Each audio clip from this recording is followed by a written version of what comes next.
All right. Hi, everyone. This is Coach Sydney, and I have Mr. Roland with me too. So if you hear some extra voices or cries, that's who it is. So this week's topic is macronutrients, micronutrients, and hydration. So throughout this presentation, we're just going to be going over what those things are, what they mean, and then I'd like you guys to have a piece of paper and a pen ready to write down any notes you have. Or questions that you have, and then you can bring them in and ask me about them if you have anything, or feel free to email as well.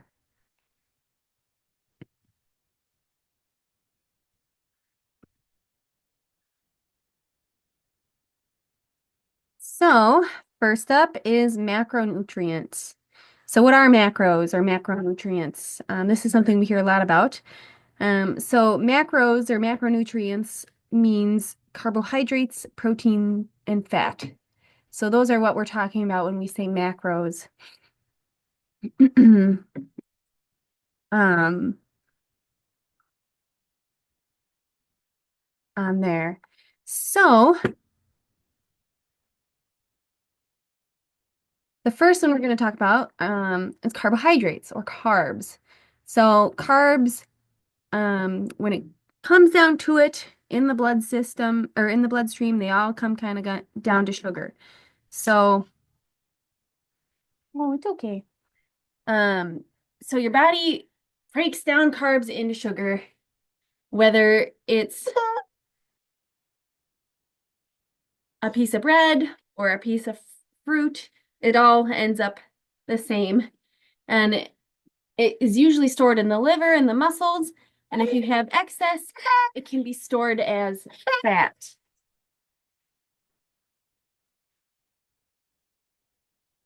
Uh, some examples of carbohydrates include sugars.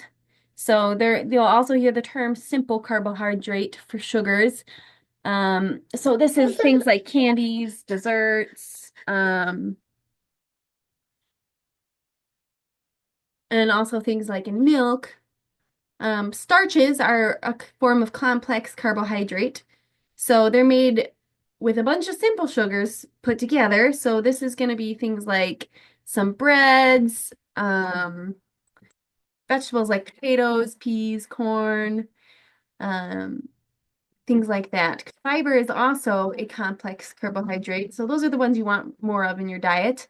So fiber is something that can help keep things moving in the gut. So if you're ever blocked up, it's a good idea to have enough fiber in your diet to help things move through.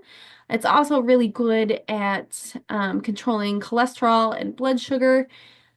So you'll find this in a lot of plant-based foods, so fruits, vegetables, nuts, seeds, beans, etc. Whole grains are another good source. So you want a good amount of fiber, at least 25 grams a day at minimum. So which foods have carbohydrates? So oftentimes most people think of bread initially, but there's a whole list of foods here. So you can see things from, of course, bread, noodles, pasta, but also fruits and vegetables, apples, bananas. Um, Dairy products also contain carbohydrates, though not a ton, but they do, especially if you get like those sweetened yogurts. Legumes, so like beans, lentils, they are a source of carbohydrate, but they also have other things as well. Um, of course, snack foods such as cakes, cookies, candies. There's Roland playing the guitar. Juice, and then starchy vegetables like potatoes, corn, peas. Foods that don't have a lot of carbohydrates include meat, fish, poultry, some cheeses, nuts, and oils. This is not a comprehensive list, but just an idea to get you started. And keep in mind that even though we're categorizing these foods by carb, protein, fat, most foods have some of the other too. It's just what they're most dominant in. So like dairy products, you'll see in the fats and the carbs and so on and so forth. So what kind of carbs should you be eating? So we want you to look for whole grains, things like brown rice, quinoa, oats, whole wheat products, buckwheat, whatever. Um, avoid things that have added sugar. So those are the carbohydrates that we don't want so much of because that's what spikes your blood sugar um, and can help you store more fat, which is not what we want to do. Um, Fruits and vegetables, of course, are a great carbohydrate source. And then we want to make sure that you're getting enough fiber. So trying to get a fruit or vegetable with each meal is your best bet there. Next up, we have protein. So protein, it's in every cell in our body, and our bodies need them to build and maintain our structures. We can get proteins in our diet from meat, dairy, nuts, and certain grains and beans. Protein is especially important for recovery post-workout. It's a good idea to get it at least within an hour after working out, if ideally. Um, and try to get a little bit with every meal. Of course, if you have dietary restrictions in the way of protein, some people with kidney disease, things like that, always talk to your doctor if you're thinking of adding more. So which foods have proteins? So of course, the big one is meat. So that includes red meat, poultry, turkey, chicken, things like that. Dairy products, so cheese, Greek yogurt is an excellent source. Milk, eggs, fish, seafood, and so on and so forth. And of course, I put protein powder in here because a lot of you working out like to use protein powder. So of course we know that it has that, but that's an extra supplement. Um, Next up, we're going to talk about fats. Oh, one little note I do want to add about protein. Which types of protein should we be eating? Well, you want to try to choose lean proteins, so ones that don't have a whole bunch of additional fat. So, for example, bacon. Bacon is a meat and it has protein, but it has a lot more fat in it. So, those are things you want to keep to a minimum. Whereas, like chicken breast, for example, is very lean. I would say shrimp is pretty lean. Salmon, it has good healthy fats. That's a good one. And then, of course, all the plant-based ones are perfect. So, those are the ones you want to be shooting for. So then again, fats. So we can see a little example here of some high fat foods. And high fat doesn't mean bad necessarily, but it's just something we want to keep aware of when we're consuming them. So fats are something that we get from our diet, and it's absolutely essential to eat them, but it can be bad if you eat too many, especially too many of the wrong kind. So an important thing to note is when you're exercising, you're primarily using calories from carbohydrates, but after 20 minutes of exercise, you need some of that calories to come from fat to keep you going. So they're absolutely necessary for your workouts. Fats are really important. They help keep your skin and hair healthy. If you've ever heard of fat soluble vitamins, so those are vitamins A, D, E, and K. Fat helps you absorb those, and it also keeps you warm in the winter. So it's really, really important. So what types of fat should you be eating? So the goal is to eat more unsaturated fats and less saturated fats. So unsaturated fats are usually liquid at room temperature, like olive oil, canola oil, avocados, fish, nuts and seeds. Fish, especially like sardines, anchovies, salmon, things like that.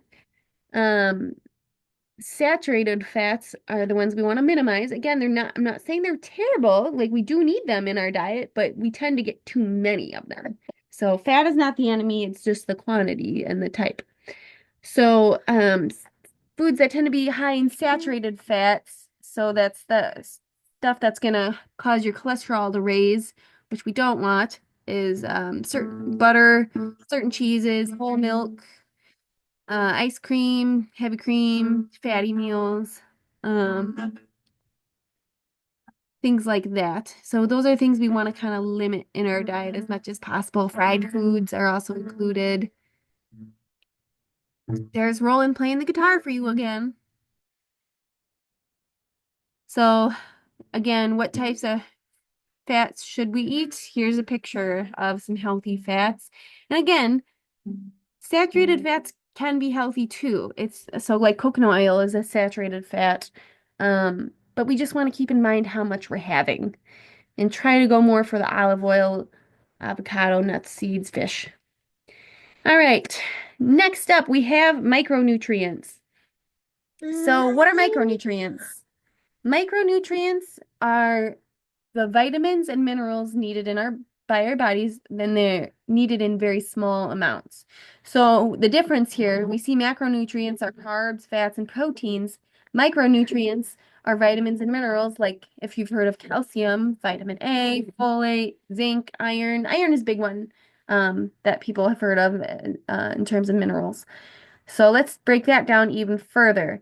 So vitamins you can ignore this one. We don't need to get into that. But usually, A, B, C, D, E, K. Those are the main ones that you hear about. Of course, there's a variety of different B vitamins, but we don't need to go into detail on all those. But as long as you're getting a good variety in your diet, you should be getting most of these vegetables. If you feel like you're not, talk to your doctor about a supplement. Okay, minerals. So minerals are things like iron, so that's the Fe there.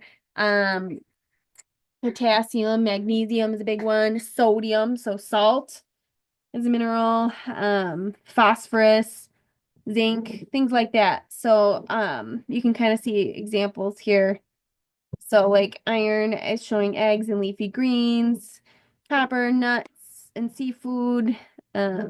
Sodium, of course, we don't have a problem getting that in our diet, so I wouldn't even worry about that, to be honest. Um, and so on and so forth.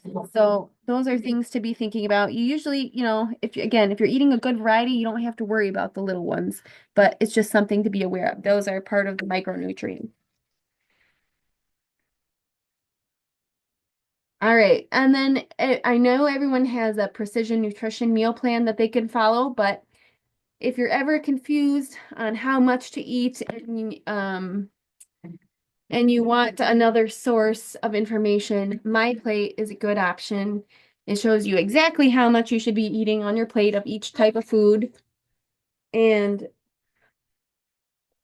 you can even put in your personal information and it can give you a calorie range there. So that's always a good option. All right, last topic is hydration. So for hydration, you want half your body weight in ounces a day. So for example, if you're 140 pounds, you need 70 ounces a day. Of course, this is different if your doctor's ever told you you've had a fluid restriction or something like that.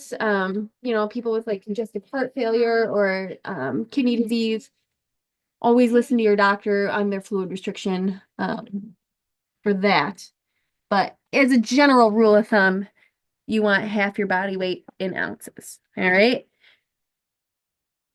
Any questions or comments or anything you want to know more about, feel free to email or write them down and bring them to your next session and we can answer them for you. Thank you. And here's our email, YMCA personal trainer 9622@gmail.com. Again, if you have any questions, please reach out, even if they're not necessarily related to this presentation.